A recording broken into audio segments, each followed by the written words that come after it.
കൂട്ടുകാരെ, എല്ലാവർക്കും പുതിയൊരു വീഡിയോയിലേക്ക് സ്വാഗതം. അങ്ങനെ നമ്മുടെ ശബരിമല പ്രശ്നം രൂക്ഷമായിക്കൊണ്ടിരിക്കുകയാണ്. ഇതിൽ എത്ര പ്രമുഖർ പെട്ടു, എത്ര ആളുകളെ ഇതിൽ ഉൾപ്പെട്ടിട്ടുണ്ട്.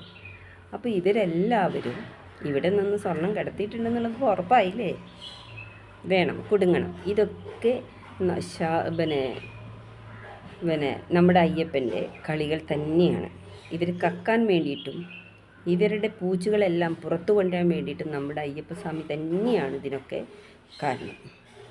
നമുക്ക് സത്യസന്ധമായിട്ട് ജനങ്ങളുടെ മുന്നിലേക്ക്, പാവപ്പെട്ട ജനങ്ങൾ ഭക്തിയോടുകൂടി നമ്മൾ ശബരിമലയിൽ പോയി തിരിച്ചു വരുന്നു അല്ലേ?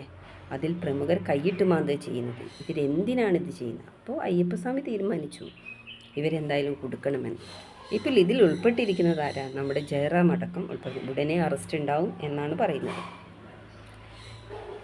ദ്വാരപാലക പാളികൾ ജയറാമിൻ്റെ വീട്ടിൽ കൊണ്ടുപോയി എന്നും അവിടെ വെച്ച് പൂജ ചെയ്തു എന്നുമൊക്കെയാണ് പറയുന്നത്.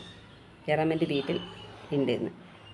അപ്പോൾ ഈ ഉണ്ണികൃഷ്ണൻ പോറ്റി ജയറാമിൻ്റെ പേര് പറഞ്ഞിട്ടുണ്ട്. അപ്പോൾ എന്തായാലും ജയറാം അറസ്റ്റ് ചെയ്യപ്പെടും. ഇത് തുടങ്ങിയിട്ടേ ഉള്ളൂ. ഇനിയും പല പ്രമുഖരും ഇതിൽ പിടിക്കപ്പെടാൻ കിടക്കുന്നു. എന്തിനാണ് ഈ ഒരു ദൈവത്തെ മറന്നുകൊണ്ട് ഇവർ ഈ കളി കളിക്കുന്നത്? അല്ലാതെ തന്നെ ഇവർക്ക് ഇഷ്ടംപോലെ സമ്പാദ്യങ്ങളില്ലേ ഇല്ലേ?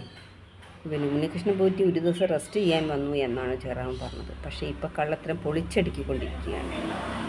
എന്തായാലും നമ്മൾ ജയറാമിനെ എന്തായാലും അറസ്റ്റ് ചെയ്യുമെന്നുള്ളത് 100% ഉറപ്പായി കഴിഞ്ഞിട്ടുണ്ട്. പക്ഷെ നല്ലൊരു നടനായിരുന്നു. പക്ഷെ ഇങ്ങനെ തെറ്റ് ചെയ്യുന്ന ആരും പ്രതീക്ഷിച്ചിട്ടില്ല. ഇപ്പോൾ എന്തായാലും നമ്മുടെ ശബരിമല പ്രശ്നം രൂക്ഷമായിക്കൊണ്ടിരിക്കുകയാണ്.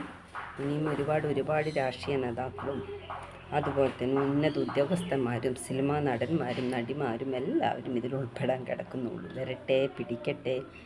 എല്ലാവരും അയ്യപ്പസ്വാമിയുടെ ശക്തി എന്താണെന്ന് തെളിഞ്ഞുകൊണ്ടിരിക്കുകയാണ്. ഒരുപാട് ആൾക്കാർ അയ്യപ്പസ്വാമിനെ വിമർശിച്ചിട്ടുണ്ട്. പക്ഷെ എല്ലാം തെളിയണം, തെളിഞ്ഞേ അടങ്ങും. സ്വാമിയെ ശരണയ്യപ്പ. അപ്പോൾ നമുക്ക് കാത്തിരുന്ന് കാണാം.